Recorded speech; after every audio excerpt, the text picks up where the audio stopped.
So I'm going to now click here. You come to brand. Okay.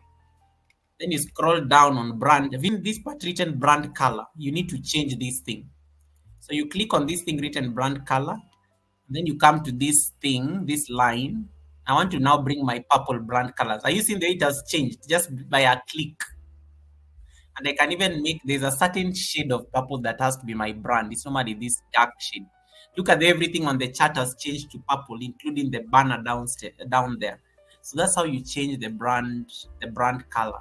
So put your brand colors. Don't go and put the default StreamYard one, which is normally blue. I think it normally looks like this, I think.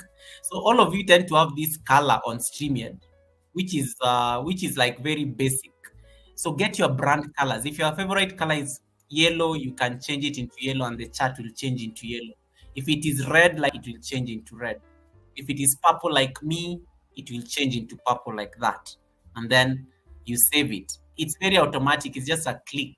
And then you already have your brand color done. That's how you do it. So that is how you change it. Now you notice my colors have now become purple. But because it's Christmas season, I want to bring them back to red, just to create in that Santa spirit. And voila, my name changes to red, my banner changes to red,